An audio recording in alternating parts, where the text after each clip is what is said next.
Quoim says banks have the right to screen national funds.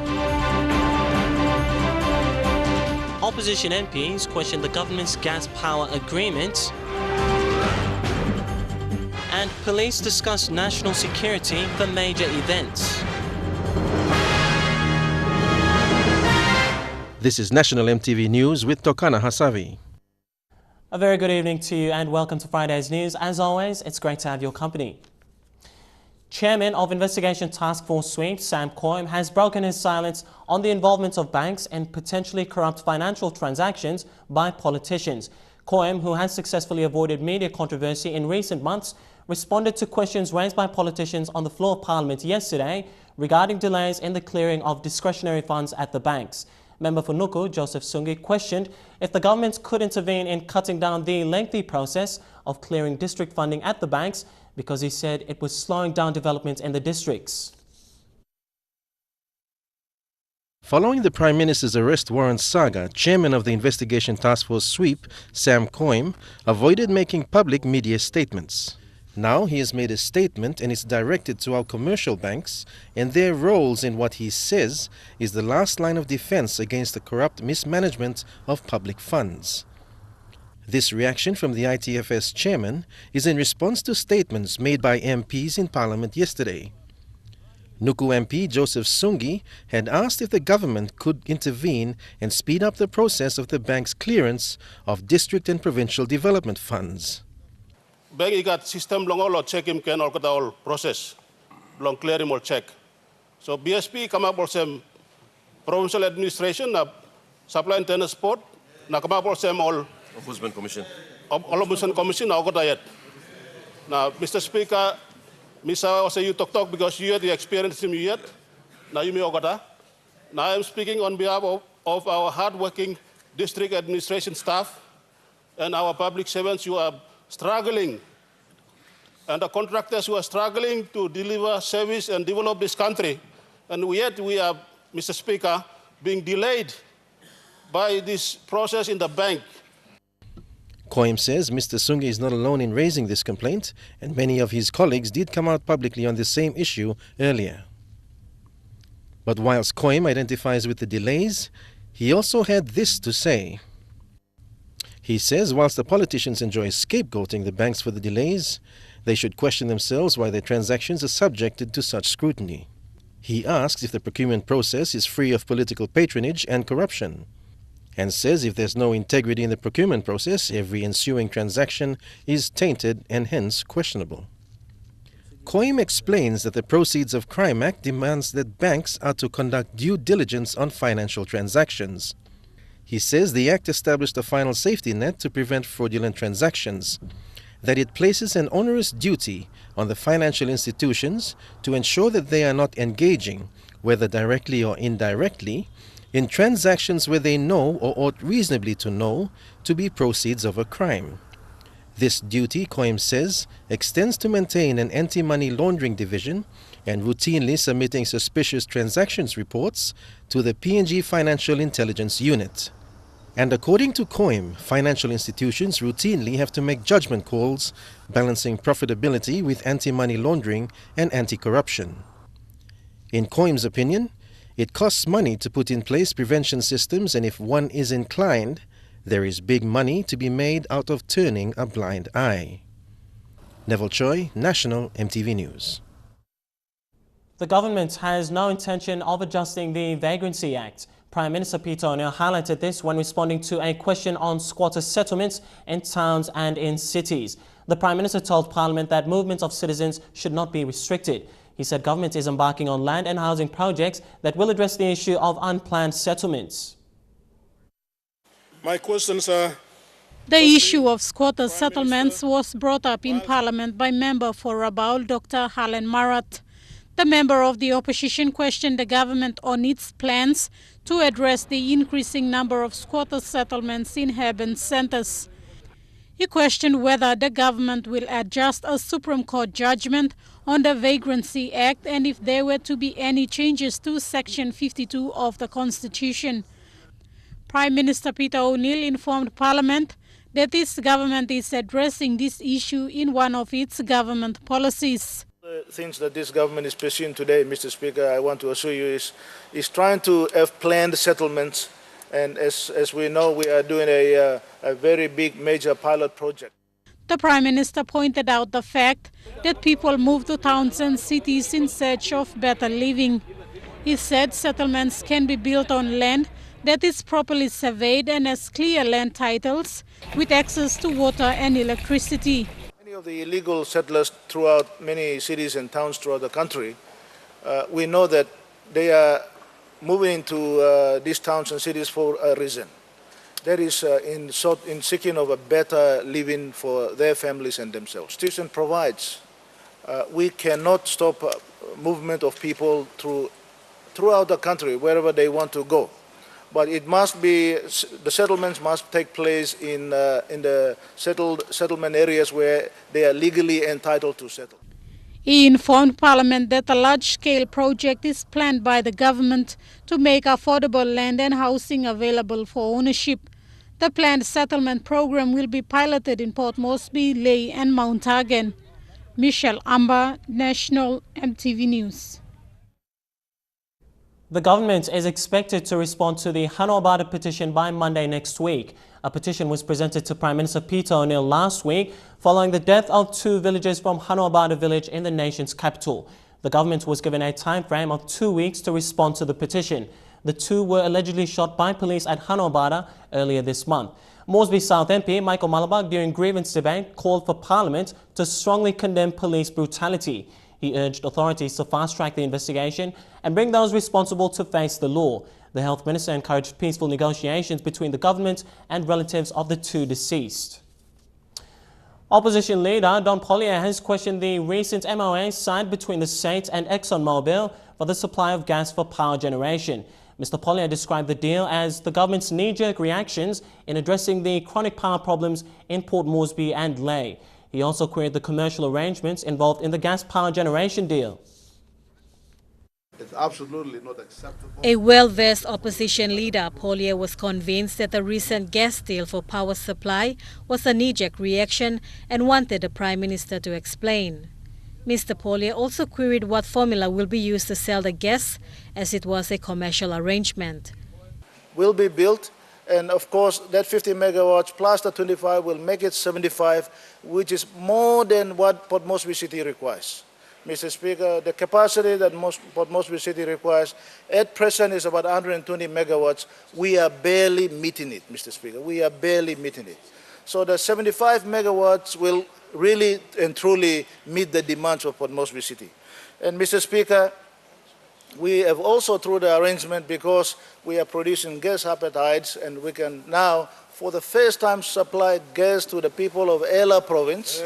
Ella Province, Mr. Speaker. After living in the darkness for thousands of years, Mr. Speaker. He also wanted to know if the government was charging the operator for the use of excess gas or gas flare. Prime Minister Peter ONeill defended the MOU, saying for the first time the government has secured energy supply for the domestic market to provide cheaper energy. He also reiterated the importance of domestic gas supply ahead of international events beginning with the 2015 Pacific Games. Under the deal, it's set to increase power generation and reduce the cost of power supply. Gas will be 20 million cubic feet of gas over the next 20 years. That is, Mr. Speaker, because Exxon is now producing slightly more than what they thought that they will produce. So there is availability of gas that they can give to us.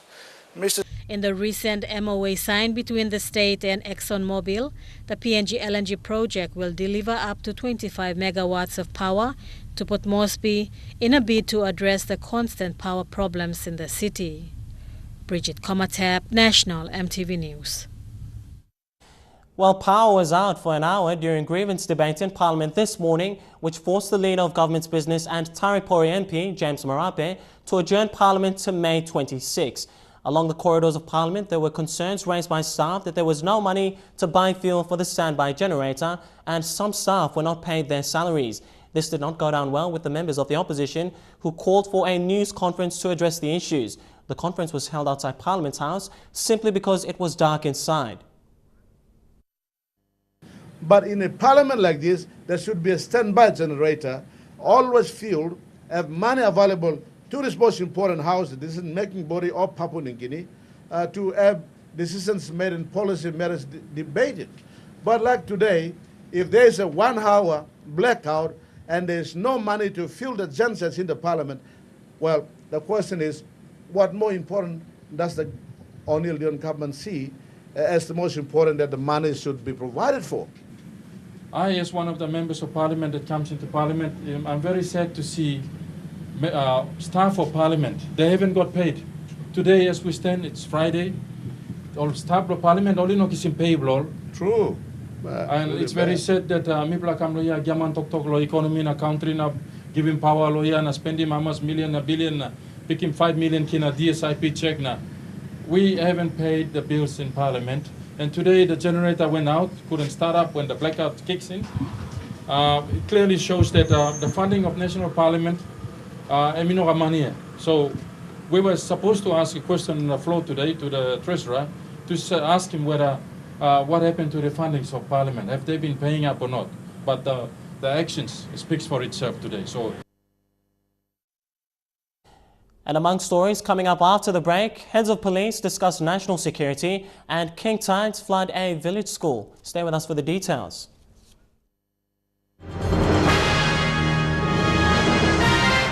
Good to have you back with the news. A discussion amongst senior police officers on the security operations of upcoming national events ended this afternoon. These national events include the Pacific Games in July, Papua New Guinea's 40th independence in September, the 2017 national elections, and the 2018 APEC Leaders Summit.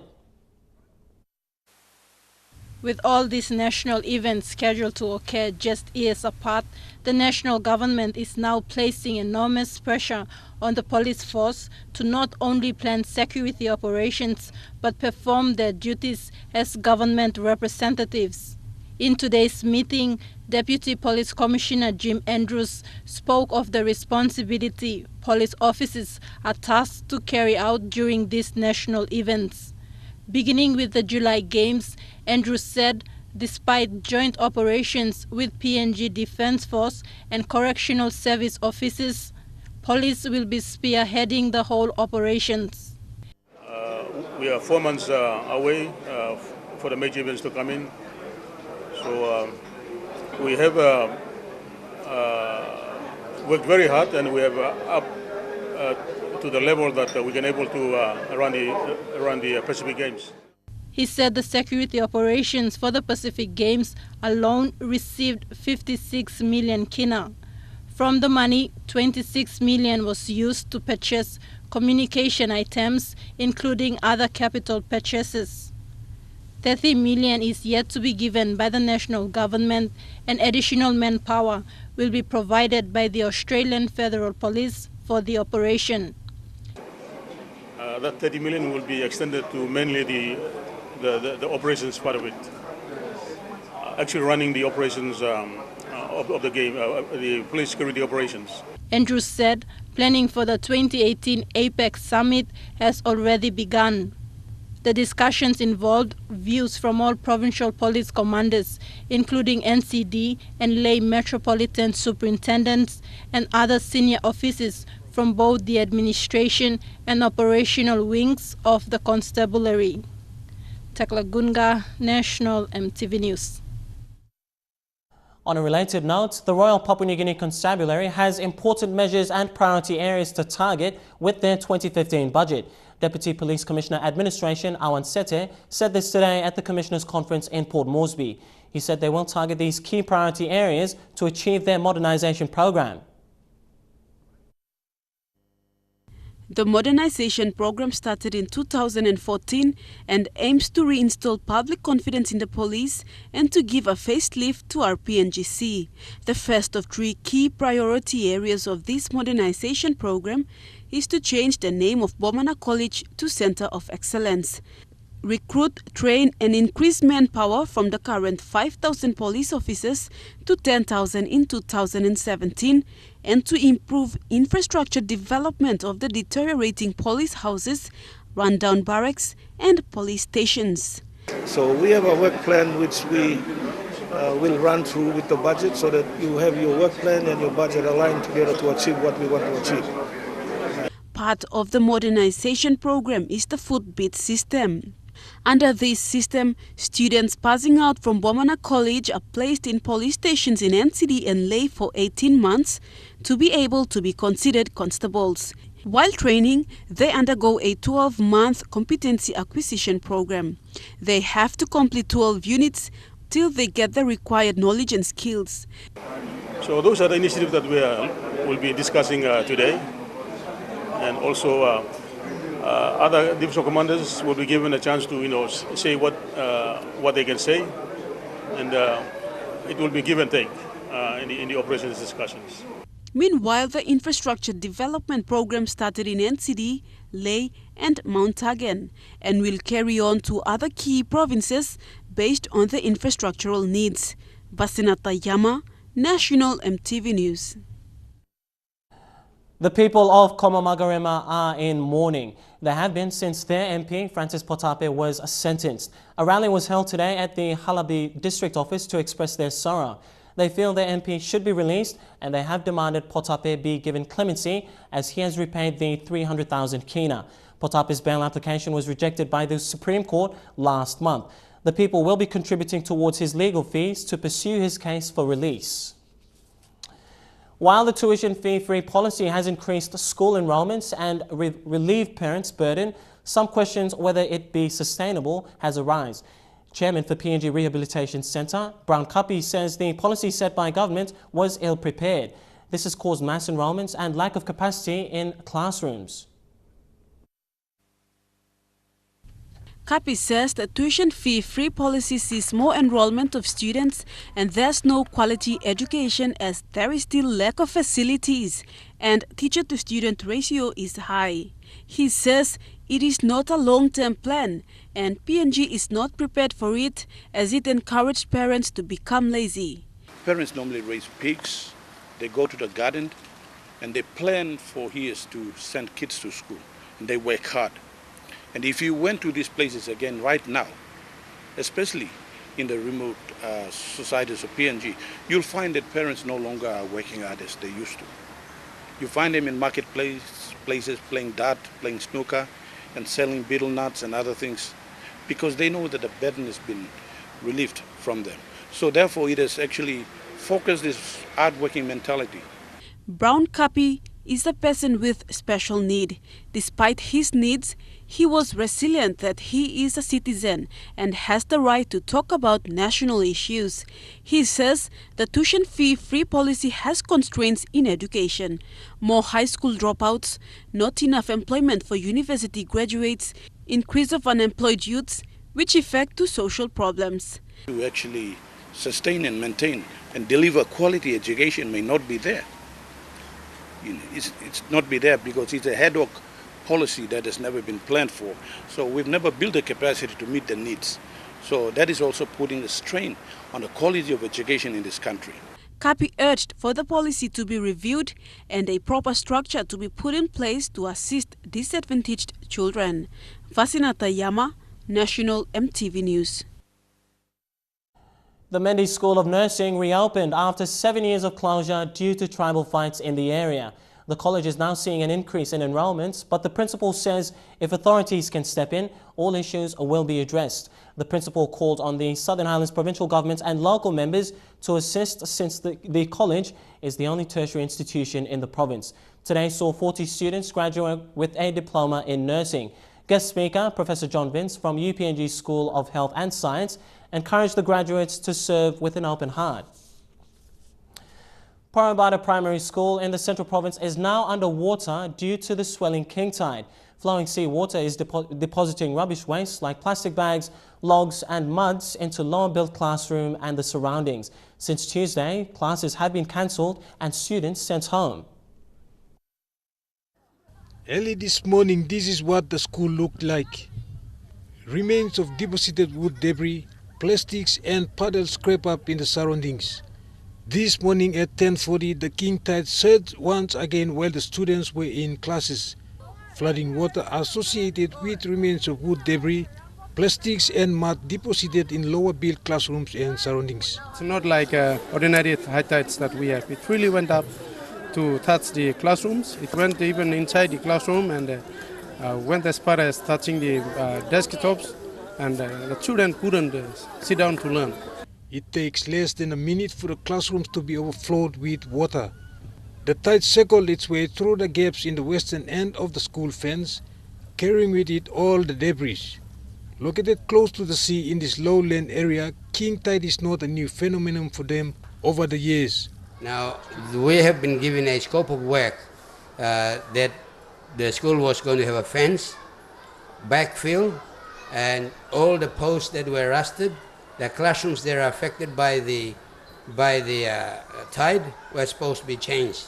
Today, that has not happened. As you find that the water is still coming through, all through this week, the students have been sent home. Students have been affected by this natural disaster since the first king tide was experienced in 2008. Today is no exception, as students have been facing the same effects once again. On Tuesday we didn't have lesson because of the flood, and teachers sent us home for the flood, and we went to the house. We didn't have any lesson. At the end of this phenomenon, there is continuous disruption of classes. Students are forced to leave the school premises in light of this situation. Relocation to higher ground is an expensive exercise, but building a seawall is a convenient approach. Eric Aruma, National MTV News. And now we check out the finance news. The kina closed unchanged at $0.3785 US in the interbank market, and at Bank South Pacific, your kina was trading at $3.371 US, $0.4729 Australian dollars, $0.3234 euro, and 43.75 Japanese yen. Looking at commodity prices at New York close, gold, coffee and cocoa closed lower, and copper closed the day unchanged. Meanwhile, palm oil, copper and crude oil closed the day lower. And lastly, on the stock market, the Dow Jones closed at 44 points lower, the ASX closed at 23 points lower, and the All Ordinaries closed at 24 points lower. And still to come on National MTV News tonight, Air New Guinea to reduce airfares due to falling oil prices. That story and more in a moment after the break.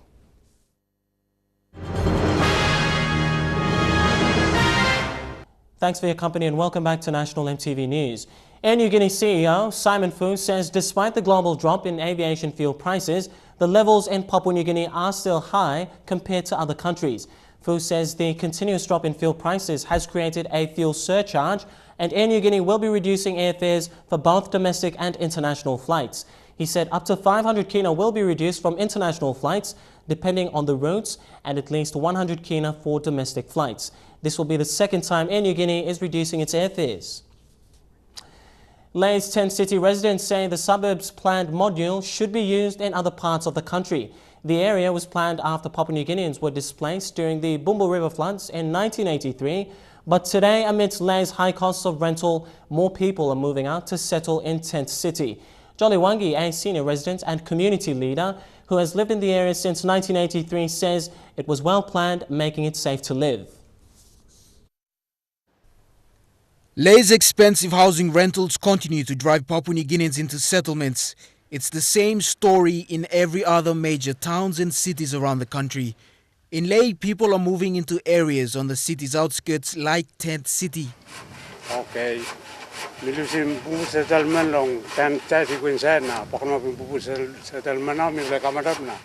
Jolly Wangi was one of the first settlers who came to Tent City after the 1983 floods displaced him from Bumbu settlement. The Tent City area was a planned resettlement area.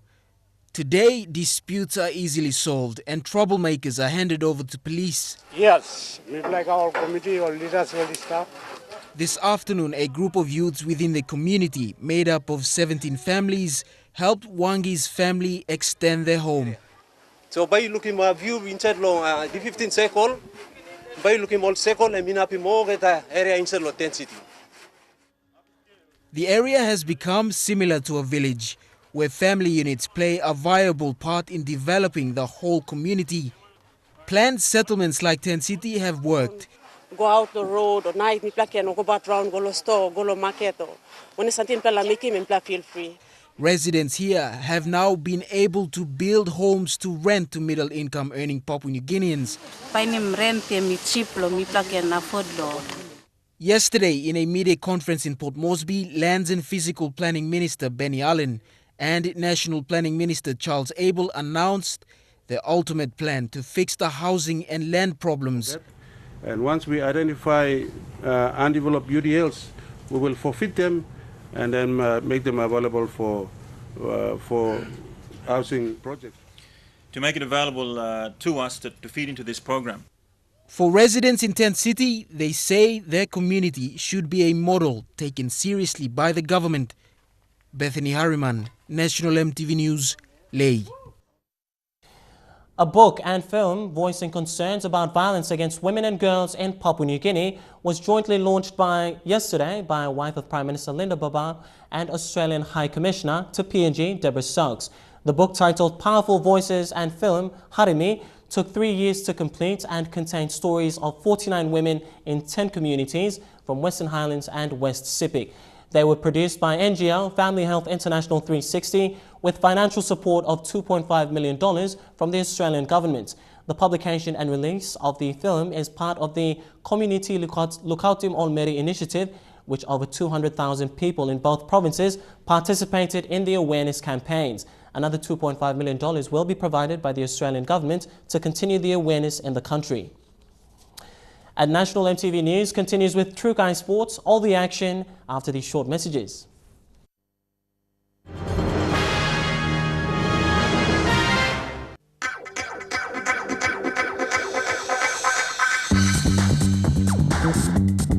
True Kai Sports.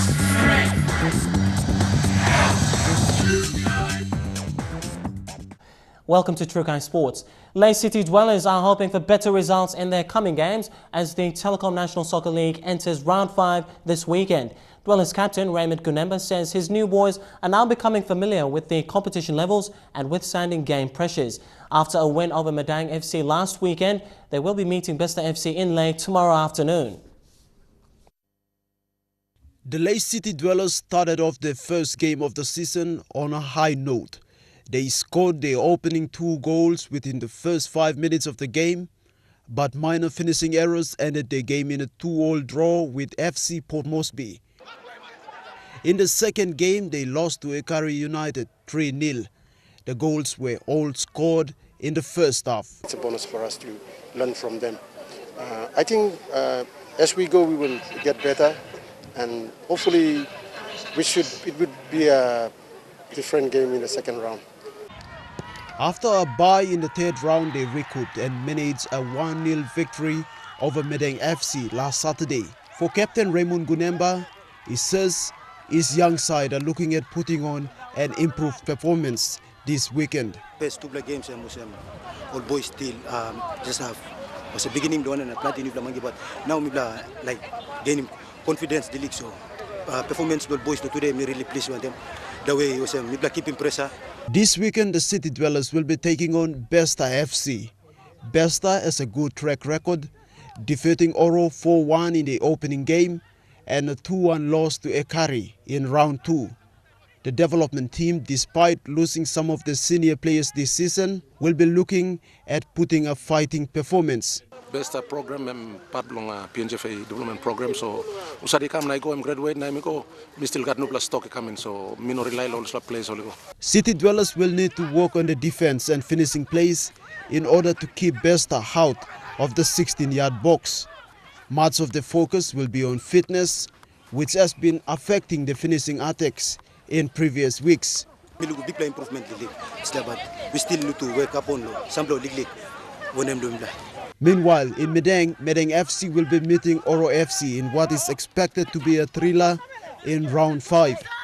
Both sides registered some mixed results over the weekend and will be out to stamp their mark in the 2015 NSL season. Second placed Oro will try to hold off the Madang side in front of the home crowd. In Port Moresby, Ekari United will take on POM FC at the Bomana Correctional Service. Sylvester Gawi, National MTV Sports, Lae. Matches for this weekend's Queensland Cup have been cancelled due to extreme weather conditions. Hunter CEO Brad Tassell and Ipswich Jets Wayne Wend have shared similar understanding on the cancellations of the game. Both CEOs apologised for the inconvenience caused to their fans. MTV's Rafaela Kawe reports. This weekend's match between the SP Hunters and the Ipswich Jets has been cancelled due to the potential category of cyclone and severe flood warnings. Due to the extreme weather prediction, the Ipswich Jets have made a preemptive decision in cancelling this weekend's trial game against the Tweedhead Seagulls and the SP Hunters. He said it is safer to cancel the trial match for this weekend, although it's not what they wanted. SP Hunters CEO Brad Tassell apologised to fans travelling to watch the game for the inconvenience this change has caused. Ipswich Jets CEO Wayne Wend said he fully understands the decision of cancellation of the games due to the prediction of rough weather conditions. He said they are now working on either a postponement of match or an alternative trial game before the season kickoff. Rafaela Kaure, National MTV Sports. Former Australian Kangaroo Rugby League Test player Brent Tate was in the country upon request by the Anitoa management to officiate its products in Papua New Guinea. The NRL ambassador met his fans and spoke about how rugby league can bring about positive change in the country. He strongly encouraged young rugby league players in Papua New Guinea to stay more focused on using sports as a tool to follow their dreams. Once again, Rafaela Kaore reports. Brent Tate is a former North Queensland Cowboys and Australian Kangaroo Test player. Having played for several teams in the NRL, was in the country recently. Celebrates in style. He had a knee injury and retired after a successful Origin 2 match in 2014. He spoke about the development of rugby league in PNG, saying having the SP Hunters in the Queensland Cup is a huge step forward to see young players come through to NRL by helping PNG. Here in this country, it's a very positive outlook, and with the guys like Adrian Lamb and Mal Meninga obviously lending their experience to the national team, I think they can only pass on good things and have a great pathway for the younger kids coming through. He also mentioned that the young players can take examples of James Seguiaro and Ray Thompson, who was the former Kumul's utility, who now plays for the North Queensland Cowboys, with James playing for Penrith Panthers. Obviously, like I said, James Seguiaro is a young man from here. Ray Thompson, they're both both PNG boys, and they've managed to do really well in the NRL competition. So they're living proof that it can happen, and I'd like to wish all those young kids out there aspiring to be NRL players, keep going, follow your dreams. Touching on the infrastructure in the country, Brent says with the facilities coming up in PNG, it will be an opportunity for rugby league in the country to bring out positive outlook. I think there's a great opportunity, like I said, with the Intrust Super now, Intrust Super Cup with the PNG Hunters there. They've got a career pathway to go down, and obviously if they get a chance to play with those guys, they can get recognised by NRL clubs a lot. The former NRL star is anticipating to educate Papua New Guinea Rugby Football League players to master and qualify for the NRL. Rafaela Kaure, National MTV Sports. And True Kai Sports continues after the break. Stay tuned.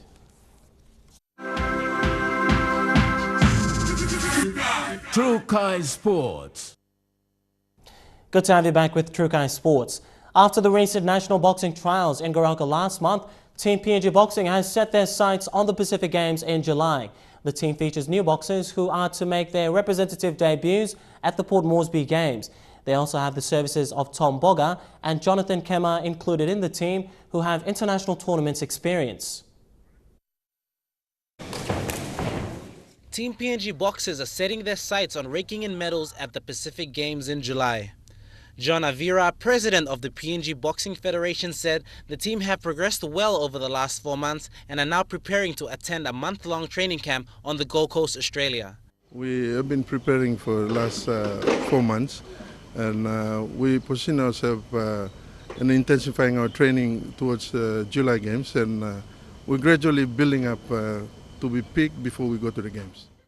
The team have been preparing well, and the boxers believe their training, especially with the help of their coaches and the High Performance Training Centre, has boosted their strength and conditioning and overall ability. Plenty on international coaches, trainers, lo narap countries kami High Performance Centers and making train strong lo sa Pacific Games. There are 8 gold medals up for grabs in boxing, and with the games to be on home soil, our boxers will have the home crowd advantage. This is the biggest plus for the team, and Avira is confident his fighters will perform exceptionally well against the best in the Pacific. Dion Kombeng, National MTV Sports. The Pacific Games will have the Motu Koitabuan villages play host to different countries in July at the groundbreaking ceremony of a new multi-court facility and community hall in Pari this week. Sports Minister Justin Chichenko urged the village to be part of the hosting and the hospitality to the visiting Pacific community. MTV's Elijah Levet has more on this report. Justin Chichenko and Governor Powers Parkop are organizing the Motu Koitabu villages to adopt a Pacific country in July. We would like Pari village to adopt a Pacific country while they're here. Take them under your wing. Take them under your wing and say, for example, that you adopt New Caledonia, for example. When they play their games at the different events, as long as they're not playing for against Papua New Guinea, you can go there and support New Caledonia in their efforts to win in whatever particular sport they are playing. He said during the games, there will be specific days set aside for each Pacific country to visit the different villages that they've been assigned to share and showcase diverse cultures and customs with each other. So we like to get our Motu Koitabu villages part of the hosting and looking after our Pacific countries to show off your custom and tradition, as well as them showing off theirs to you. So we aim to have one particular day during the Pacific Games where that country that you'll be hosting will come to your village, where we can have a bit of a celebration with that Pacific island country. The different villages will be able to learn from the other Pacific countries, having lasting memories and building long relationships in the name of sports. Elijah Lavet, National MTV Sports.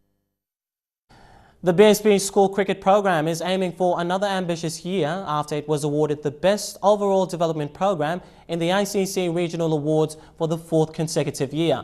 The program enables young cricketers to go on to representative duties in future, and this is evident in the success of the Barramudi's performance.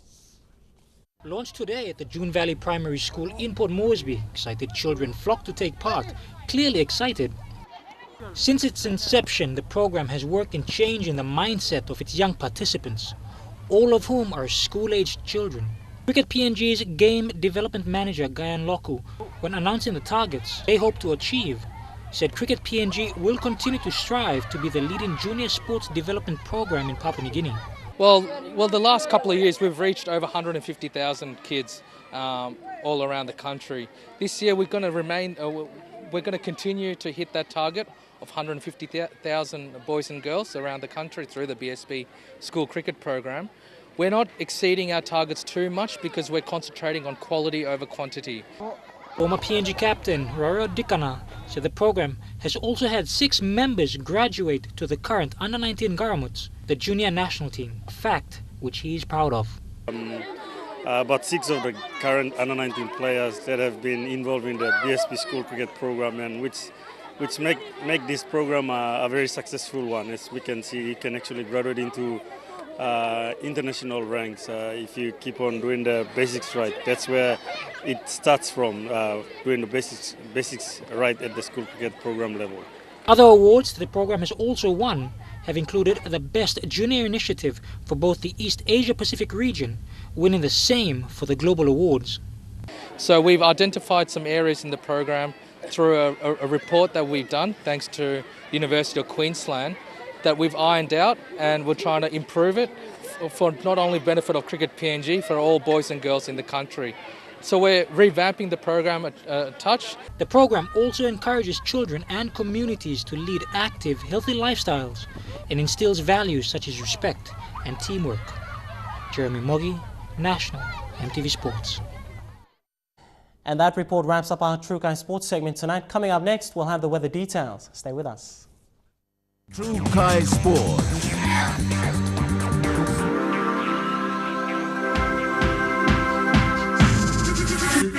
True Kai Sports.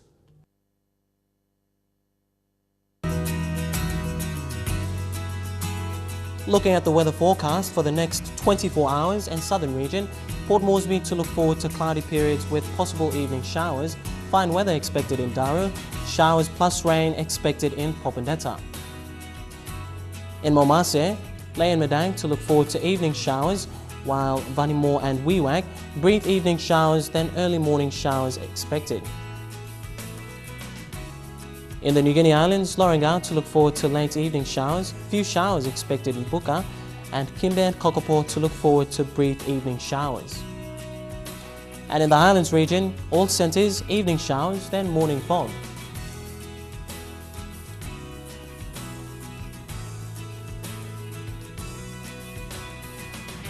And forecast for small ships, waters of southern PNG Indonesian border through Torres Strait to Daru to Kiwai Island, through to Karama, Yule Island, through to Hood Point and Samarai Island, seas of 0.5 metres to 1.3 metres, waters of Long Island, through to Medang to Bogia, through to Wewak, Aitape, Vanimore and the northern PNG Indonesian border, seas of 0.5 metres to 1.3 metres.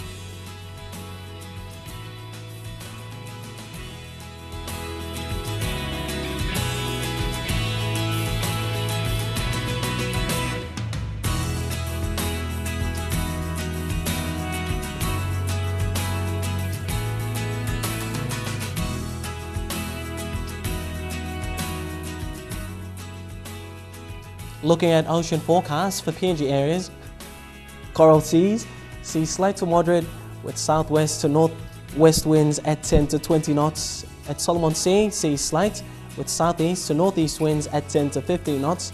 Bismarck Sea, seas slight with southwest to northwest winds at 10 to 15 knots. And Pacific Ocean, seas slight with northeast to southeast winds at 10 to 15 knots. Now before we go, quickly recapping our top stories again tonight. Task Force Sweep Chairman Sam Coyne says banks have the right to screen public funds. Also, opposition MPs question the government's gas power agreement and police discuss national security for major events. Well, that's been National MTV News tonight. I'm Tokana Hasavi. Mary Batulo will keep you company on the weekend, and I'll see you next week on Monday at 6 p.m. But until then, you take care and stay safe. Good night.